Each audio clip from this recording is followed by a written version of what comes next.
Hi guys, this is Luis and welcome to Basketball Lesson P Episode 7. So let's go!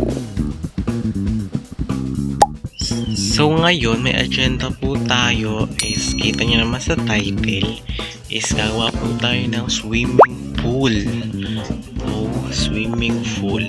So bago yan, papakilala ko muna itong dalawang bagong alaga na naman natin. So lagi talaga tayong may alaga tuwing may bago tayong episode. So ito is parang cookies and cream yung kulay niya. Tapos ito naman pool, kulay black siya full. Lahat yung kulay niya is black talaga. And then ayun lang. And ngayon nakagawa na ako ng parang talunan sa swimming pool. Ayan, hindi ko na napakita sa inyo. Basta nagawa ko na siya. So, ayan lang. And, ayun. So, ito yung full natin. Wow! So, may hagdanan lang dyan para makababa kayo. Ito guys is yung flooring. Yung flooring ng swimming pool. At nilagay ko lang ng mga torch dyan baka may mag-spawn. Kasi kanina may nag-spawn na creeper and sumabot ito. Inayos ko na lang din ulit. So ngayon, ayun. Ilalagyan muna may ilalagay muna tayo dito sa gilid. Yung gilid na yan. So may lalagay tayo dyan. So kompleto na tayo sa gamit. So mayroon tayong bucket dito. Dalawa, pangkuha ng tubig syempre. Ito yung ilalagay natin sa gilid. Tapos ito yung pang-flooring natin. So kompleto na yun at nakompleto ko na yan. So uunahin muna natin ito yung nasa gilid. So mga nasa gilid siya. Itong stone bricks. Yan, yung ganyan po ang gagawin natin. Ang gilid lang naman siya guys. So ito yun. So hindi ko na rin siya nilagyan ng fence kasi ano tayo makakatalon dyan. Kasi di sa mga swimming pool naman walang mga fence. So di ko na nilagyan. So ganyan siya guys, magiging gilid ng pool. Gilid pala ng pool ang tawag dyan. So ganyan po siya. So mamaya gagawin natin is magto-flooring tayo. After nitong lagyan ng gilid ng full. Tapos baka kumuha na rin tayo ng tubig. Baka hindi ko na rin ipakita sa inyo yun. So tingnan nyo na lang kung ano yung mga susunod na mangyayari. At sorry, naglalag tayo. Ewan ko kung bakit siya naglalag talaga. Lalagyan lang natin to lahat. And ngayon, next na to is tayo ay magko-flooring na.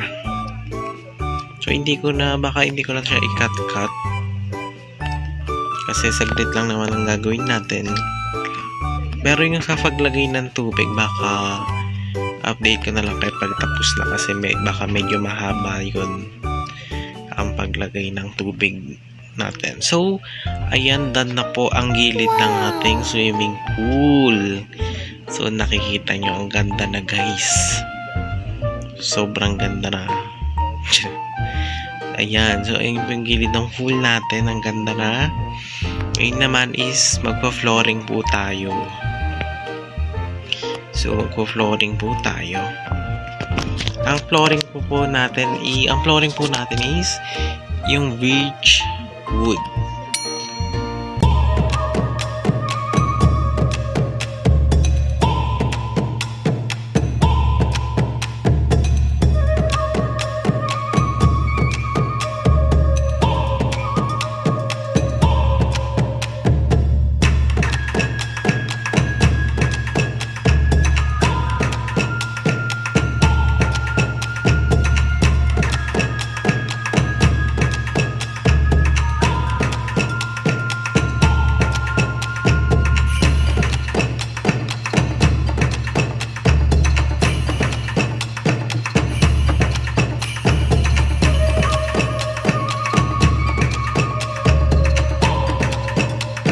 ayan, done na po maglagay ng flooring sa ating swimming pool.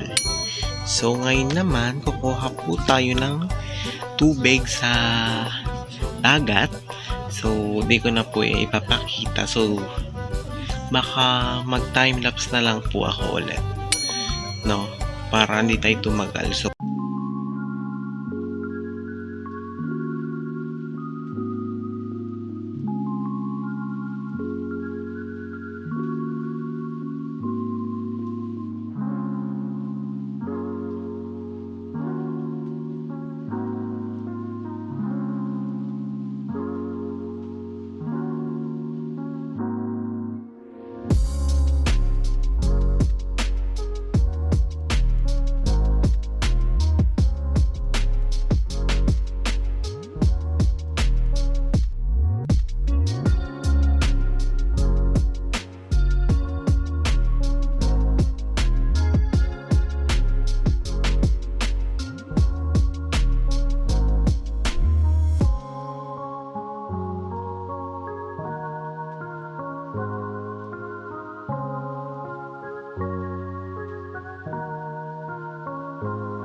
So, ayun guys.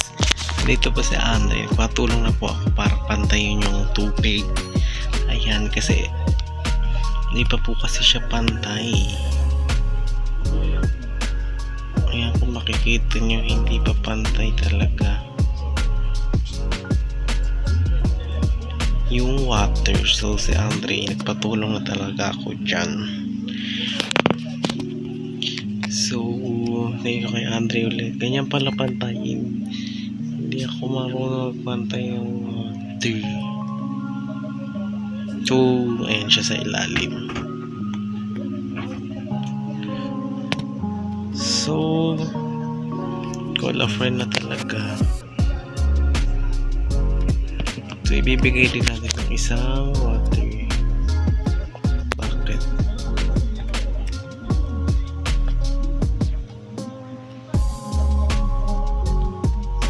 So, ayan, pinapantay niya na po.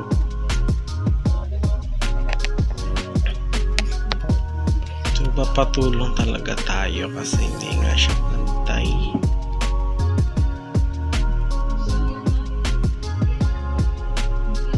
So, ayan, thank you kay Andre.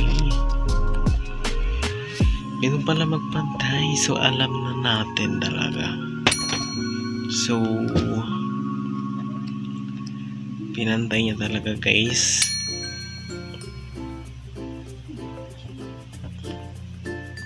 So, wala akong shovel.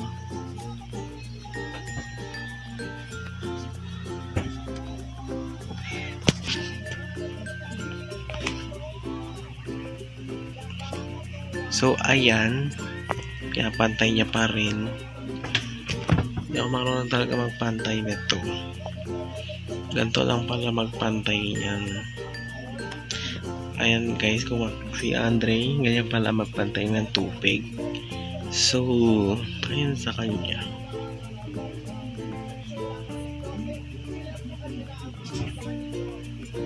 Ayan, tignan natin sa dim. So, ganito pala siya.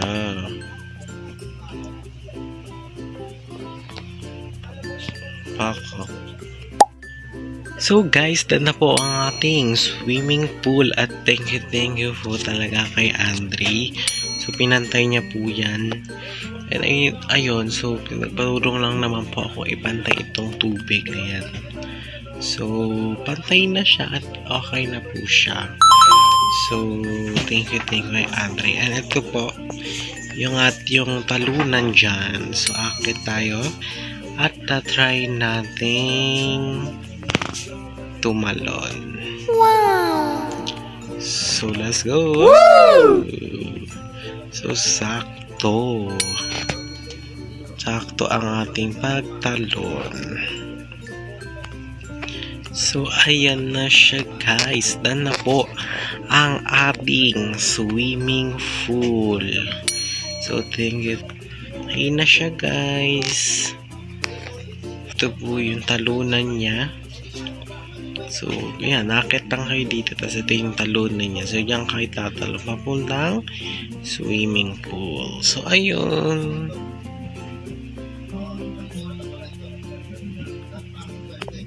Dito ko na po tinatapos ang video natin for today. So, sana nag-enjoy kayo sa ating episode for today. So, thank you. And mag-subscribe kayo kay Andre and Ate Abby. Ayan, sana nagustuhan nyo ang ating pool. At may pool na po tayo sa ating bahay. Sa labas ng bahay, hindi sa mismong bahay.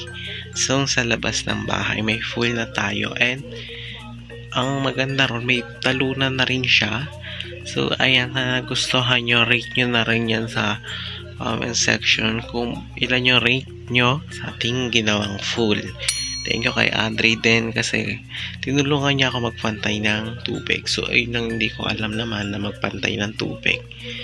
And tayo naman lahat yun, yung pagpantay lang naman ng tubig ang pinaano ko kay Andre. So, ayun. So, rate 1 to 10 ng ating swimming pool. Ayun guys. So, please subscribe, like, and share. And see you again on my next episode. Goodbye.